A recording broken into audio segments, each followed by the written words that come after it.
Welcome back. All right, today we're tackling a story you think you know, the Exodus.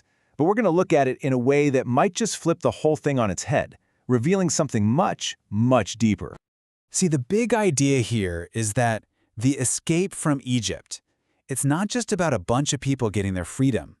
The argument is that it's actually a story that's echoing the creation of the entire world. Yeah, that's the lens we're using. To really get what's happening in Exodus, you have to put it right alongside the creation story in Genesis. It's a pretty powerful way to reframe it, and it changes everything. So, to really dig into this idea of a recreation, we've got to first understand the uncreation they were living in. I mean, what was the real problem in Egypt? The analysis we're looking at says it went way, way deeper than just backbreaking labor. And this is where it gets fascinating. On one side, you've got Genesis, right? The world starts out as formless and empty, total darkness. Basically, a place where life just can't exist. Now look at the other side.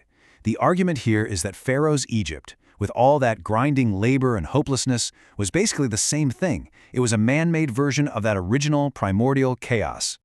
The Hebrew phrase for this is tohu wabohu, and it's not just about things being messy or disorganized. It's a state of being where life itself, where all potential is just squashed. So Pharaoh's whole system, which was really just built on his own fear and need for control, wasn't simply unjust. It was an act of uncreation. It was literally pushing an entire people back into this chaotic state where they couldn't grow or thrive. Okay, so you've got this man-made chaos. How does God step in? Well, not by sending down a philosophy textbook. No, the response is all about direct, decisive action. And this is a really key distinction the source material makes. You know, in the world of Greek philosophy, you might try to figure out God through pure reason and abstract ideas. But in the Hebrew worldview, that's not how it works at all. You get to know God through what God does in the real world in actual history. It's not some idea you debate, it's an active player in the story. So what's the very first thing that happens? It's not a lightning bolt from the sky. It's listening. The whole divine intervention kicks off with an act of empathy. God hears their groaning, their suffering. And then, after listening, God remembers. This isn't some random, impulsive act. It's tied to a promise, a covenant that was made way, way back. It's about faithfulness over time. So from listening and remembering, we get a direct promise, a look to the future. I will rescue you. It's clear, it's direct, it's a statement of intent. And it all builds to this one incredibly powerful word: redeem. I will redeem you. And redeem is such a loaded term. It means to buy back, to restore something to its rightful state, to make things right again. That's the end game. Okay, so we have the problem, chaos. We have the plan, rescue and redemption. But how does this plan actually get put into action on the ground? Well, this is where the story, for me, gets really, really interesting. Because God chooses a human, and not just any human, but a deeply flawed, super reluctant one. I mean, just think about Moses at this point. He's 80 years old. He's not some young, fiery rebel. He's been a shepherd for 40 years. 40 years! Out in the desert talking to sheep. By any normal standard, his moment has passed. And Moses knows it too. His very first reaction is basically, you've got the wrong guy. He points straight to what he sees as his fatal flaw. I'm a terrible public speaker. I'm slow, I'm clumsy with words.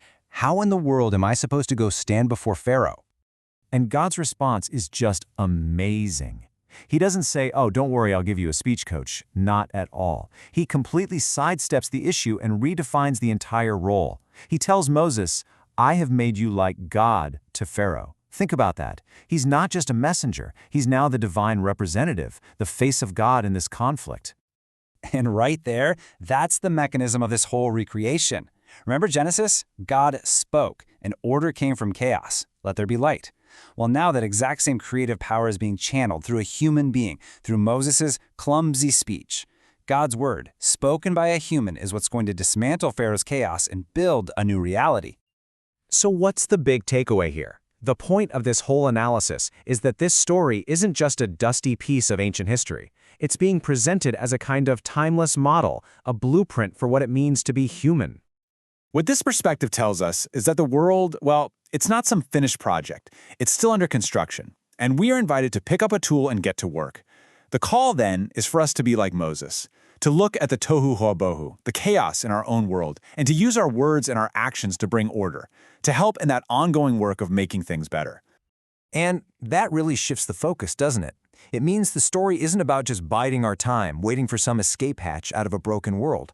No, it's about getting our hands dirty and actively participating in the transformation and healing of the world we're in, right here, right now. So, that's the question this whole thing leaves us with, isn't it? When we look around, are we just spectators watching history happen? Or are we going to accept that invitation, the invitation to speak up, to act, and to be co-creators in the world?